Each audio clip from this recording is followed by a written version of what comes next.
looking forward to visit Amsterdam again? I certainly am. I enjoyed the city the first time I was there immensely, and it's very beautiful. We traveled around the canals and we went to some wonderful restaurants. It was and I like the people. The Dutch people are cool. They really are. They're very intelligent. But there's no hard edge to them. They're warm and I like them a lot. So yeah, I certainly do look forward to going back. Okay. And why seems sharing all your knowledge around the world so important to you? It seems like a personal mission. Oh, does it? Well, it is, I suppose, personal. Uh, it's if I had a religion, art would be my religion in general, and story, of course, in literature and theater and film, television would be the particular altar that I worship at because I know this sounds pretentious, but um, a very wise man once said that when the storytelling goes bad in a society, the result is decadence. And we need great storytellers with truthful insight into human nature and human relationships to shine, a bright light in the dark corners of society and the heart. And if storytelling is corrupt and false, then the result is people do not have models of of how they should what they should expect from life, how they should go about making the choices that they make. And so it's very important that storytelling maintain a high level of truthfulness and beauty, just in order to keep us civilized. And I don't think you have to look very far to see in cultures when they have false storytelling the results. And so it's a personal thing with me. I just want to help equip writers to write better. I want to challenge them to do more research, to win the war on cliche, and to take the 21st century into greater depth and breadth of storytelling than ever, in order just to maintain our civilization. So it's important. I can It's imagine. not a trivial pursuit. It's not just entertainment.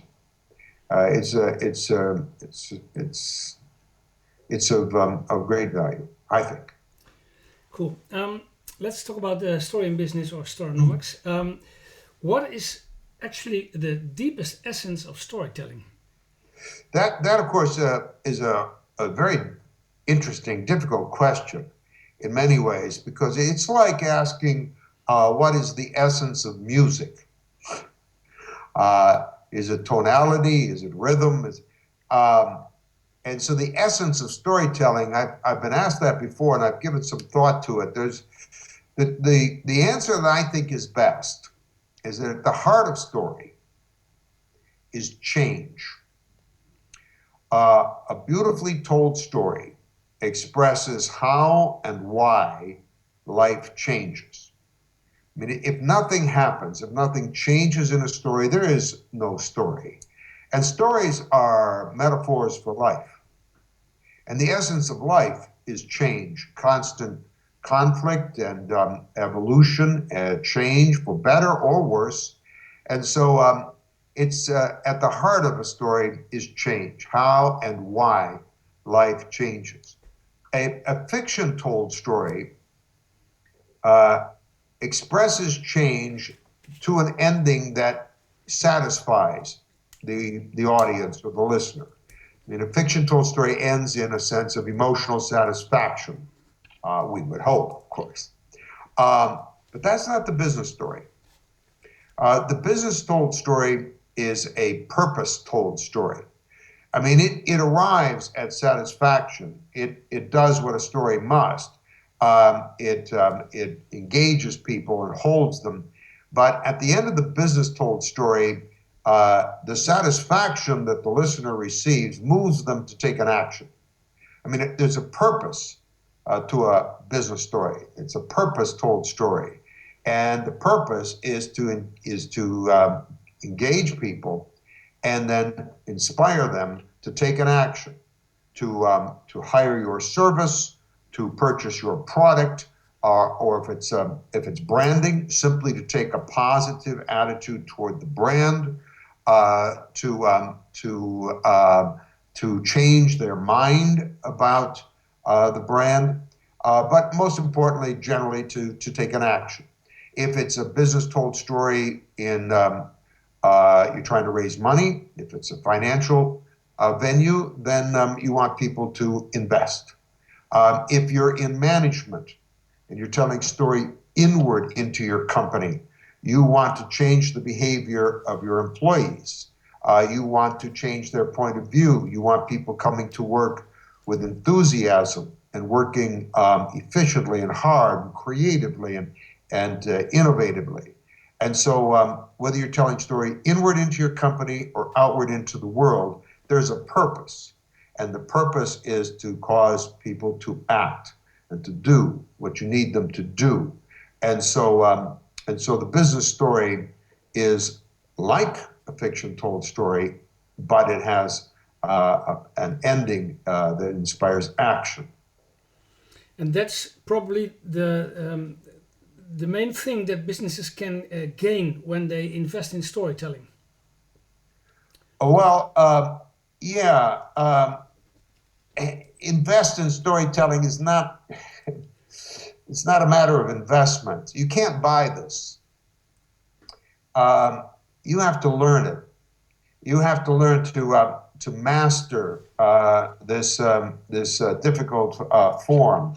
One of the things that I will certainly be doing in Amsterdam is this will not be the I don't know, typical, I suppose, sort of American styled seminar.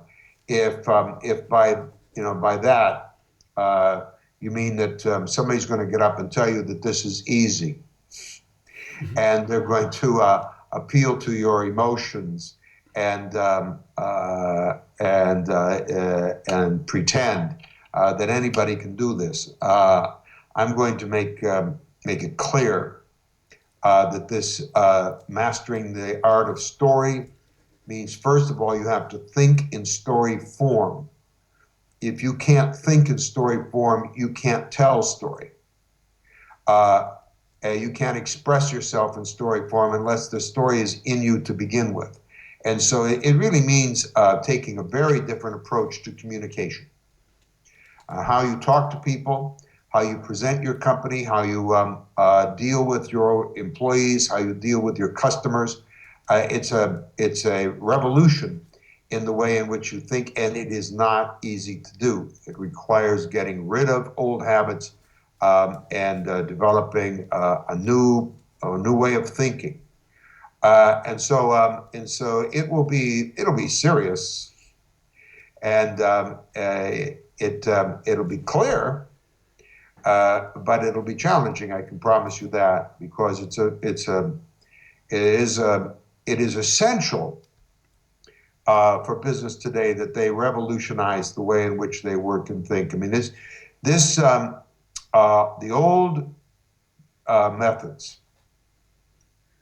The old methods of communication in business were either based in emotion, where you appeal to flatter people, you seduce them with very beautiful images, or if it's especially like in political advertising, you try to frighten people, you try to appeal to their fears, some sort of an emotional appeal, or use PowerPoint and try to appeal to people in a purely rational way with inductive logic, therefore buy my product, that sort of approach. In the world of social media, in the world that we're in now, and is certainly going to be fast developing in the future, that kind of old-fashioned marketing, old-fashioned management simply will not work anymore. You've got to be able to talk to people in a way that makes sense, a meaningful, emotional, but meaningful emotional sense to them. And so you've got to learn how to communicate to them in story form. You don't have a choice anymore. These old methods of communication, what we used to call push marketing, just doesn't work. And it doesn't work into the companies either. Employees can't be manipulated in these fashions anymore. Learning to express yourself in story form, outward and inward into your company, is essential to survival. If somebody's a computer programmer, they don't need to take this seminar because they don't have to talk to people. If somebody has a business that is so successful because their product has no rivals, that their service is so clearly the best that they have no competition, they don't need to take the seminar. But people who are in business today, their principal problem, their first problem, is how to differentiate themselves from their competitors.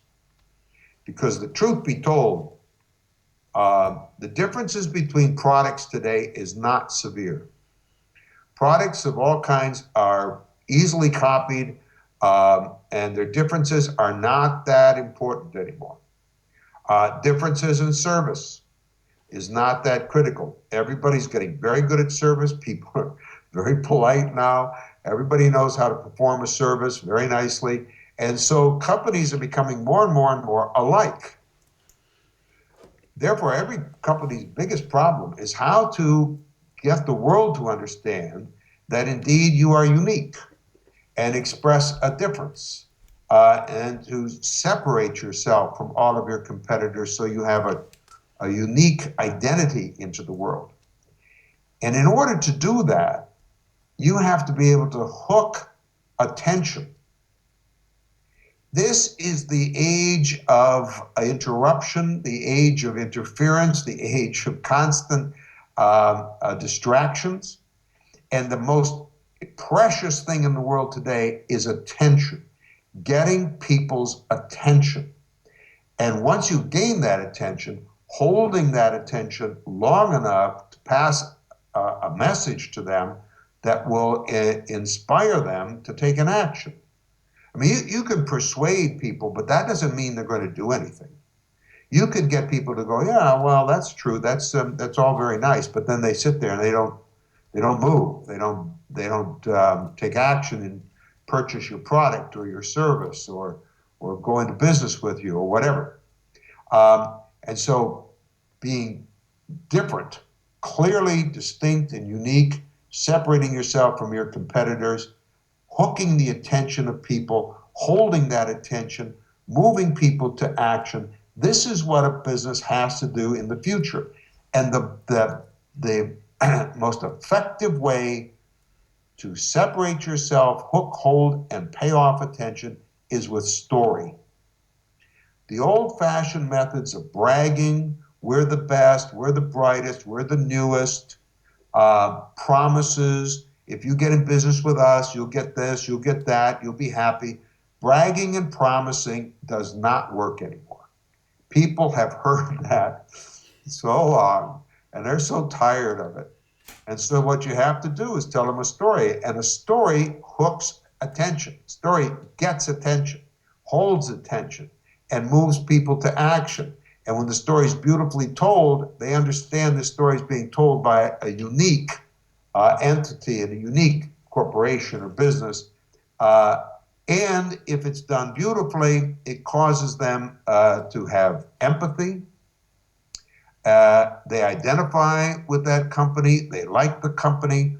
This is the great success of companies like Apple of Nike shoes, of Dove soap, of Dannon yogurt, all these very successful companies, international companies, they tell a story in such a way that they cause the world to think the thought that this company cares about me. This company enhances my life.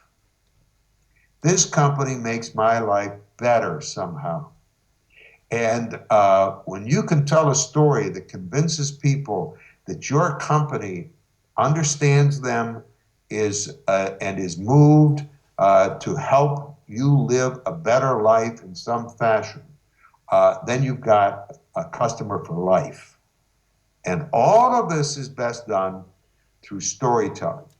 Rhetoric will not do it. You cannot argue your way today. In the past, yes, but you can't argue your way into persuading people to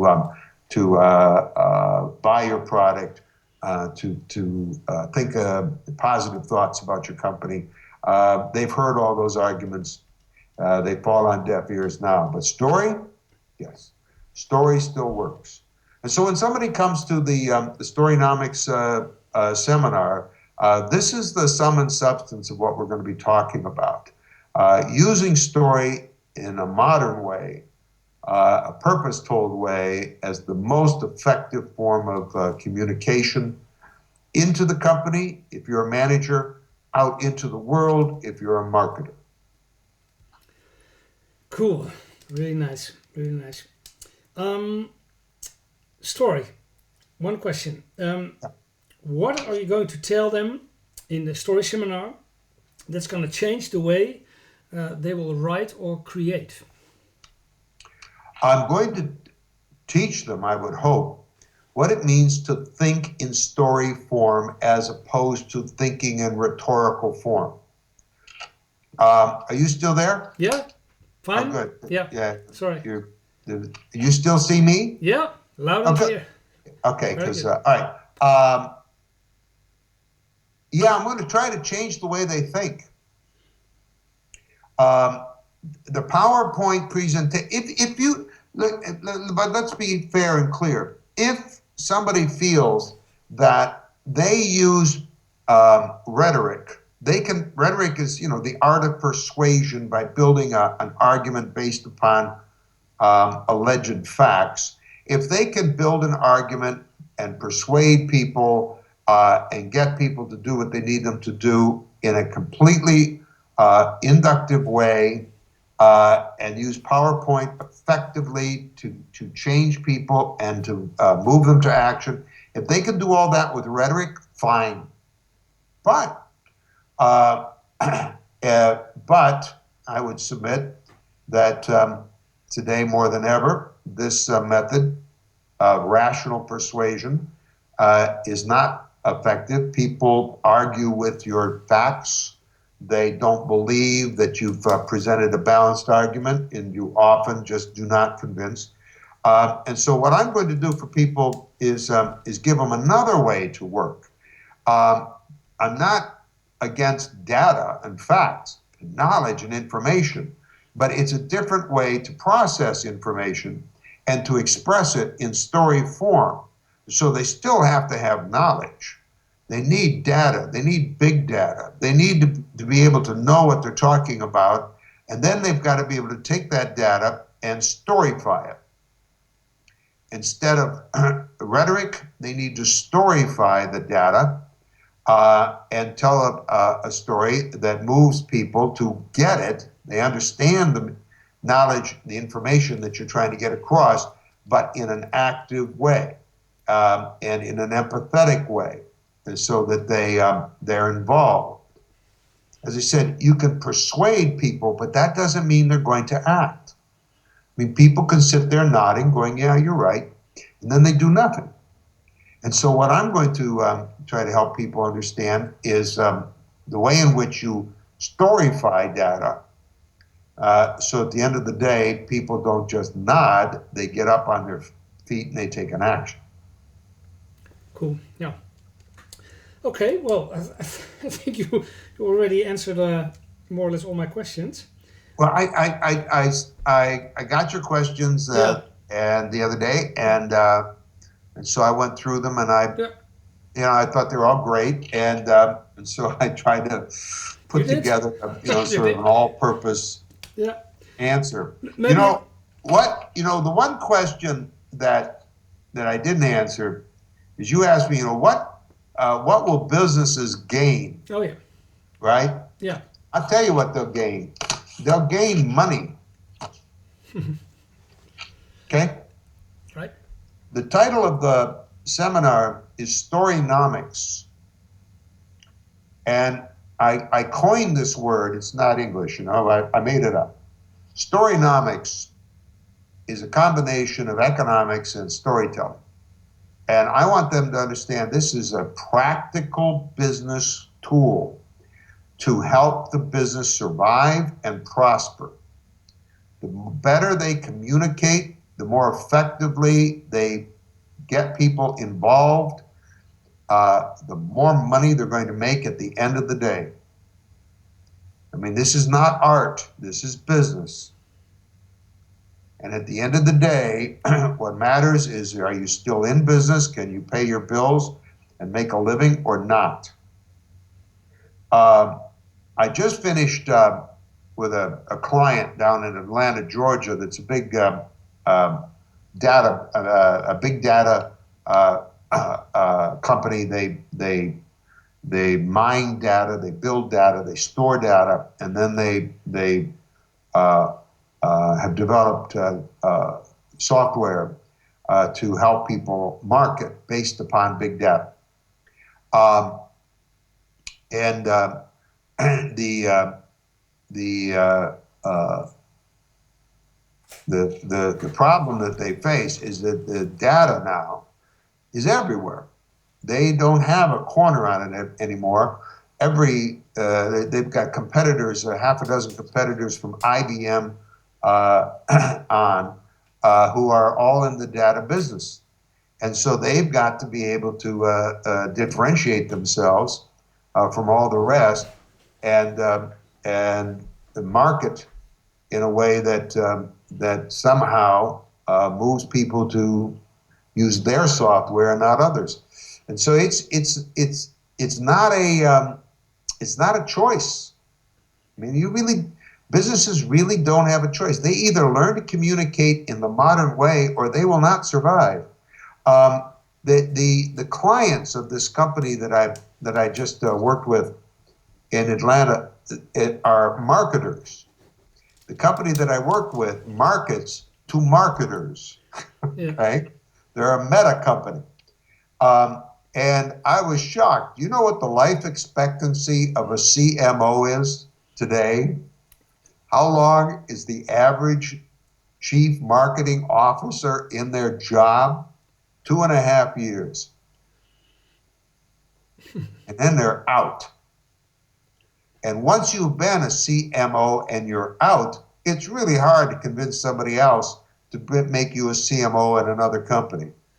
correct. And so their life expectancy is 2.5 years and that job. And I mean, this is ruthless. It's ruthless.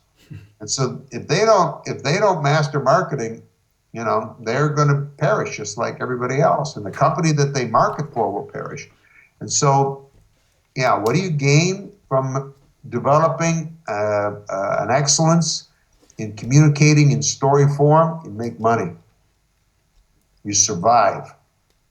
That's a nice one. Yeah, cool. Um, to conclude, can you, let's say, make one line, let's say, for the end of the video, like saying why people should come to the Amsterdam Story and Business Seminar? Like looking in the camera and say, people.